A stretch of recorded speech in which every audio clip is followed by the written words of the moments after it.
welcome to ITEP Science Apex. I am your instructor Deepti Verma and today हम start करेंगे हमारा teaching aptitude का 6th unit. अभी तक हमने 5th यूनिट तक कंप्लीट कर लिया है। अगर आपने लेक्चर्स नहीं देखे हैं सो प्लीज़ अभी जाकर आप लेक्चर्स देखें ताकि आपका जो एनसेट का एग्ज़ाम है वो आपके लिए और ही ईजी हो जाए।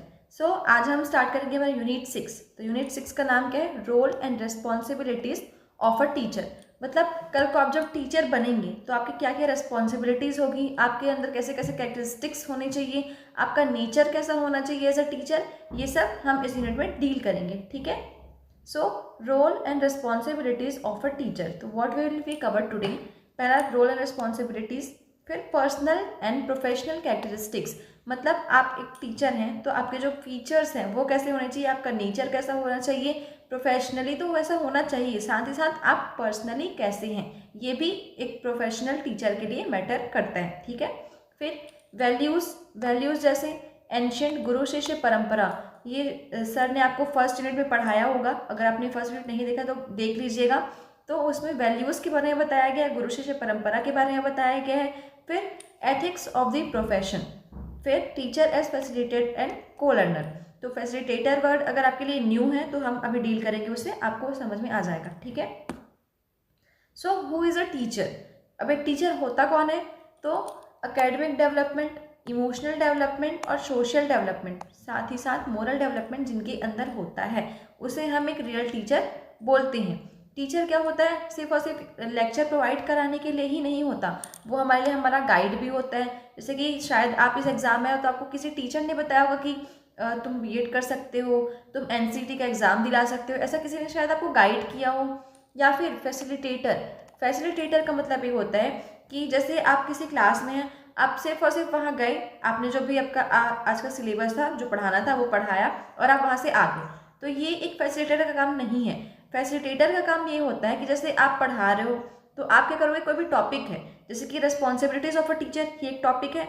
आपने क्या किया, आपने पहले टीचर स्टूडेंट से पूछा कि आपको क्या लगता है कि इसमें और क्या क्या पॉइंट्स आएंगे, इसका मतलब क्या होता है। मतलब आप सिर्फ और सिर्फ बोल नहीं रहे, आप अपने स्टूडेंट्स की भी सुन रहे हो, उनके आंसर्स को भी जानने की कोशिश कर रहे हो, तो आप एक फैसिलिटेटर की तरह एक्ट करोगे इन द क्लासरूम। ठीक है। फिर मेंटर मतलब आप उनको कैसे गाइडेंस प्रोवाइड करा रहे हो। फिर साथ ही साथ रोल मॉडल, मतलब अपने बिहेवियर को आप ऐसा रख लो कि आपको एज अ टीचर हर स्टूडेंट क्या करे, अपने रोल मॉडल की तरह देखें। ठीक है। पर्सनल कैरेक्टरिस्टिक्स ऑफ टीचर, तो कैसा होना चाहिए टीचर? पेशेंस होना चाहिए, उसे पेशेंस होना चाहिए, पेशेंट हो। एम्पैथी होनी चाहिए, इंटीग्रिटी, सबको एक साथ लेकर चलने वाला होना चाहिए। Fairness, self confidence, emotional stability एक टीचर में होनी चाहिए। और ये जो पर्सनल ट्रेट्स होते हैं ना, ये भी इन्फ्लुएंस करते हैं हमारे क्लासरूम के क्लाइमेट्स को। ठीक है। इसमें कुछ ज़्यादा है नहीं। अगर आप इस यूनिट से कोई क्वेश्चन आता भी है ना तो आप हो सकता है कि ना बिना पढ़े भी आराम से पार कर लोगे उस क्वेश्चंस को, क्योंकि ये बहुत ही इजी सा टॉपिक है। सारे पॉजिटिव आंसर्स जो होंगे उनको ही आपको मार्क करना होगा। अगर आपको क्वेश्चंस कैसे आते हैं इनमें कन्फ्यूजन है तो हम आगे क्वेश्चन से भी डील करेंगे, तब आपको प्रॉपर क्वेश्चन प्लानिंग इस यूनिट का समझ में आ जाएगा। ठीक है। प्रोफेशनल कैरेक्टरिस्टिक्स क्या होते हैं? तो उस जो टीचर हैं, अब हमने पर्सनल तो देख लिया, पर्सनल में क्या था, इमोशनल हो गया, पेशेंट हो गया, पेशेंस होना चाहिए उनमें, एम्पैथी हो गई, ये सब आएगा। फेयरनेस होना चाहिए। और प्रोफेशनल में क्या आ जाएगा कि जो हमारे टीचर हैं उनको सब्जेक्ट की नॉलेज तो होनी ही चाहिए। फिर पेडागोजिकल स्किल्स, मतलब कैसे उनको पढ़ाना है ये भी उनको अच्छे से आना चाहिए। फिर क्लासरूम मैनेजमेंट, उनको अच्छे से क्लासरूम मैनेज करना आना चाहिए। कॉन्टीन्यूअस प्रोफेशनल डेवलपमेंट, अब देखो आप अभी टीचर बन गए, जैसे कि आप अभी कोर्स कर रहे हो, 4 साल बाद आप टीचर बन जाओगे, तो क्या होगा कि 4 साल बाद अगर आप टीचर बने, अब आप लाइफ लॉन्ग टीचर तो बन चुके हो, तो क्या एक बार टीचर की डिग्री ले ली तो फिर आप बहुत अच्छे टीचर बन गए, ऐसा है क्या? नहीं। आपको क्या करना पड़ेगा, आपके जनरेशन के जो बच्चे आएंगे उनके अकॉर्डिंग अपनी चीज़ों को चेंज करना पड़ेगा, टाइम टू टाइम अपडेट रहना पड़ेगा, नए नए सिलेबस को जानना पड़ेगा। तो आप क्या कर रहे हो, कंटिन्यूस प्रोफेशनल डेवलपमेंट में हो, तो इसको हम बोलेंगे कंटिन्यूस प्रोफेशनल डेवलपमेंट। ठीक है। फिर रिफ्लेक्टिव प्रैक्टिसेस का मतलब होता है कि आप जैसे पढ़ा रहे हो, अब जैसे मैं अभी पढ़ा रही हूँ, जब भी हम कोई भी लेक्चर लेते हैं ना, हम लास्ट में आपसे पूछते हैं कि हम और क्या इम्प्रूव कर सकते हैं, आप कमेंट बॉक्स में बताइए। तो इसका मतलब क्या है कि मैं फीडबैक ले रही हूँ। अब आप कमेंट में अगर लिखते हो कि हाँ मैम आपकी जो ये कोई भी चीज़ है वो आप और बेहतर कर सकते हो, तो वहाँ से मैं फीडबैक लूँगी। मेरा क्लास इंप्रूव होगा, ये मेरे बेनिफिट के लिए है, तो इससे क्या, इसको हम क्या बोलेंगे, रिफ्लेक्टिव प्रैक्टिस बोलेंगे। ठीक है। Values from ancient Indian tradition, जो आप फर्स्ट यूनिट में डील कर चुके हो, तो इसको उतना पढ़ने की जरूरत नहीं है, आप वहाँ से फर्स्ट यूनिट देख लोगे तो उसमें ये टॉपिक भी आपको मिल जाएगा। तो टीचर को सत्य, ट्रुथ बोलना चाहिए, नॉन वायलेंट होना चाहिए और उनकी ड्यूटी को ही फॉलो करना चाहिए। ठीक है। फिर गुरु शिष्य परंपरा, ये टोटली आपको यूनिट 1 का ही सिलेबस है, तो आप यूनिट 1 में ही पढ़ेंगे। यहाँ पे मैं सिर्फ एक बार इसको रीड कर रही हूँ। गुरु शिष्य परंपरा, पिलर ऑफ द रिलेशनशिप क्या होता है, respect, trust, discipline, life long bond. Guru is a spiritual and moral guide to the students. ठीक है। और जो गुरु शिष्य परंपरा था उस टाइम का एजुकेशन वैल्यू बेस्ड होता था, ना कि एग्जाम के बेसिस पे होता था। जैसे कि आजकल हम क्यों पढ़ते हैं, ताकि बस एग्जाम पास कर ली, यही हमारा मेन एम होता है आजकल पढ़ने का। लेकिन उस टाइम का जो एजुकेशन था, उस टाइम पे मेन फोकस था कि आप चीज़ों को सीखें, ना कि बस एक दिन के एग्जाम के लिए पढ़ के चले जाएं। ठीक है।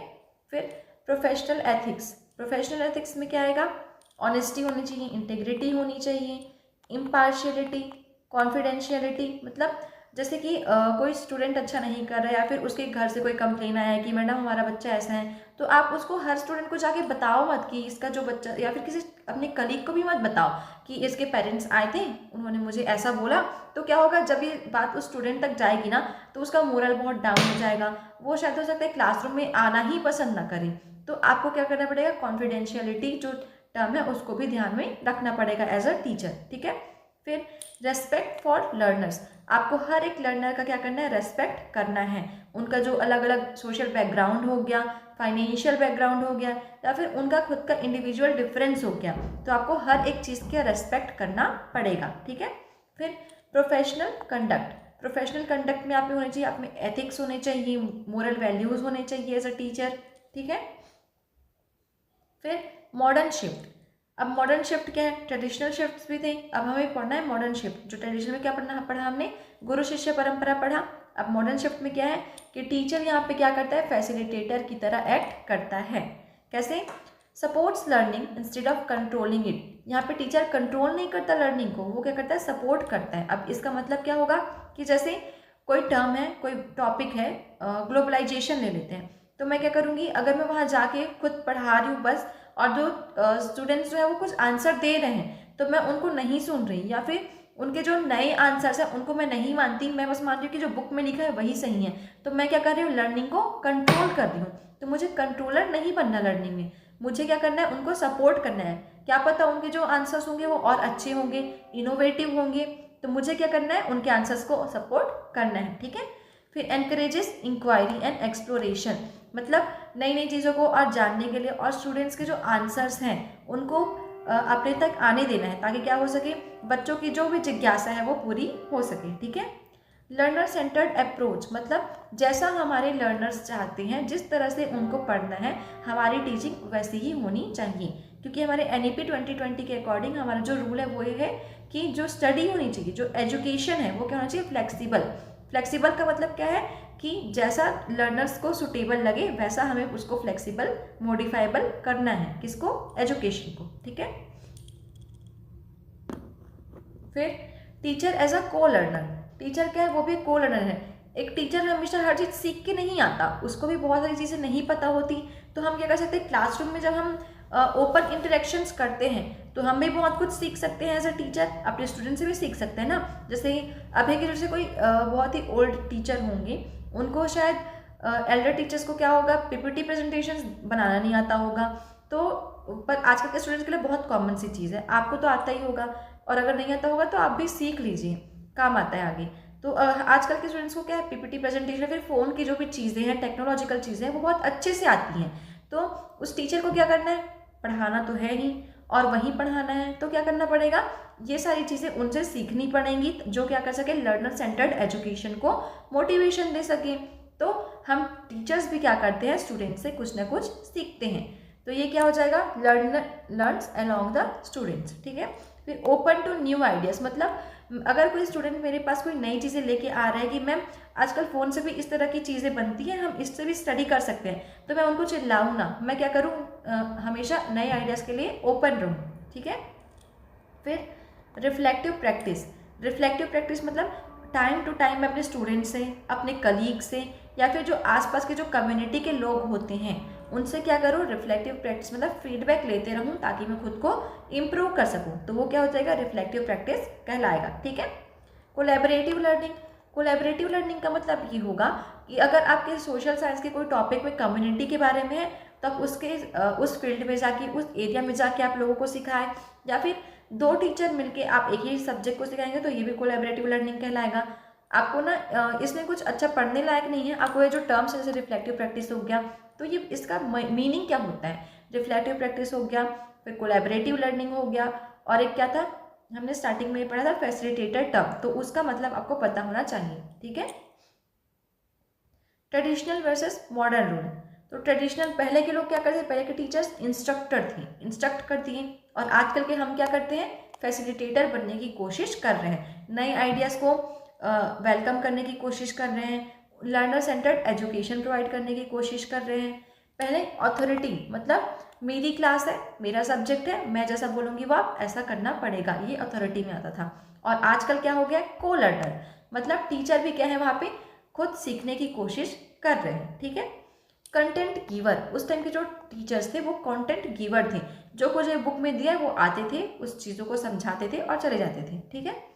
आजकल लर्निंग गाइड मतलब सिर्फ और सिर्फ सिलेबस की चीज़ें ही नहीं, हम बच्चों को जो लाइफ स्टाइल है उनको जीने के लिए भी लर्निंग गाइड प्रोवाइड करते हैं। पहले के टीचर्स कंट्रोलर और मॉडर्न शिफ्ट में क्या है, मोटिवेटर। ठीक है। की रेस्पॉन्सिबिलिटी समरी, एक समरी की तरह है, तो जो भी हमने पढ़ा कि responsibility of a teacher topic, तो उसका मेन एम क्या है, सबसे पहला कि इंक्लूसिव क्लासरूम प्रोवाइड कराना। इंक्लूसिव वर्ड हमने ऑलरेडी बहुत बार डील कर लिया है। इंक्लूसिव का मतलब कि अगर आपकी क्लास में 2 अलग जेंडर के लोग हैं, 2 अलग सोशल बैकग्राउंड के लोग हैं, फाइनेंशियल बैकग्राउंड के लोग हैं, तो आपको क्या करना है, सारे डाइवर्सिटीज़ को लेकर चलना है और एक अच्छा healthy learning platform classroom create करना है, तो इसको हम बोलेंगे इंक्लूसिव क्लासरूम। ठीक है। फिर मोटिवेट लर्नर्स, आपको क्या करना है, लर्नर्स को मोटिवेट करना है। फिर मेंटेन डिसिप्लिन, डिसिप्लिन मेंटेन करके रखना है। असेस फेयरली, आपके जो असेसमेंट्स होने चाहिए वो क्या होना चाहिए, फेयर होने चाहिए, बायस नहीं होने चाहिए। फिर uphold ethical values, ethical values के साथ ही आपको स्टडी करानी है। ठीक है। एमसीक्यू पावर कीवर्ड्स यही हो जाएंगे आपके कि टीचर क्या होते हैं, रोल मॉडल की तरह एक्ट करते हैं, फैसिलिटेटर होते हैं, value based education, life long learning और प्रोफेशनल एथिक्स को ये फॉलो करते हैं। ठीक है। फिर गुरु जो होता है उनके लिए वैल्यूज़, टीचर, एथिक्स, और मॉडर्न रोल क्या है, टीचर का फैसिलिटेटर की तरह वो काम करते हैं। ठीक है। सो एमसीक्यू हम देख लेते हैं। The most important role of a teacher in modern education, हमने अभी देखा कि वो क्या करते हैं, सिर्फ इन्फॉर्मेशन प्रोवाइड कराएंगे क्या, नहीं। अथॉरिटी फिगर, नहीं। कंट्रोलर होंगे क्या, नहीं। वो क्या होंगे, फैसिलिटेटर की तरह एक्ट करेंगे फॉर दी स्टूडेंट्स। ठीक है। फिर नेक्स्ट, गुरु शिष्य परंपरा मेनली इम्फेसाइजेज ऑन, गुरु शिष्य परंपरा किस चीज़ पे इम्फेसाइज करती थी, कॉम्पिटिशन पे नहीं करती थी, मेमोराइजेशन पे नहीं, एग्जामिनेशन सिस्टम पे बिल्कुल भी नहीं, वो इम्फेसाइज करती थी respect and value based learning. तो इस टाइप के इजी क्वेश्चंस हैं, आप इजीली इनको कर सकते हैं। ठीक है। फिर टीचर एज अ को लर्नर मीन्स, को लर्नर का मतलब क्या होगा, टीचर टीचिंग स्टॉप कर देगा क्या, नहीं। डिपेंड्स ऑन स्टूडेंट्स, बिल्कुल भी नहीं। रिस्पॉन्सिबिलिटी को अवॉइड करेगा, बिल्कुल भी नहीं। Teachers learn along with the students. ठीक है। फिर ethics of teaching profession include favouritism, नहीं। पार्शियलिटी होगी क्या, नहीं। Strict punishment, no. क्या होगा, कॉन्फिडेंशियलिटी एंड इंटीग्रिटी इसमें आएगा। तो ये थे आपके 4 MCQ questions on the topic responsibilities of a teacher. तो ये हो गया हमारा 6 यूनिट कंप्लीट हो गया यहाँ से, और हमने अभी तक में टीचिंग एप्टीट्यूड का ऑलमोस्ट हाफ से भी ज़्यादा कोर्स आपको करा दिया है। आपको बाद में हम MCQ प्रैक्टिसेस और ज़्यादा कराएंगे, अभी भी जितने हम करा रहे हैं ना उतना भी बहुत ज़्यादा है आपके लिए, आप इतना भी कर लेंगे तो भी बहुत है। सो अगर आपको और भी आगे के दूसरे सब्जेक्ट्स के भी लेक्चर्स चाहिए तो उसके लिए आप हमें कमेंट करके बता सकते हैं, हम आपको उनके भी लेक्चर्स प्रोवाइड कर देंगे। अगर आपको किसी भी तरह का डाउट है आपके एग्जाम से रिलेटेड तो वो भी आप कमेंट करके बता सकते हैं, हम वो भी आपके लिए क्लियर करेंगे। And to subscribe the channel and like the video. Thank you.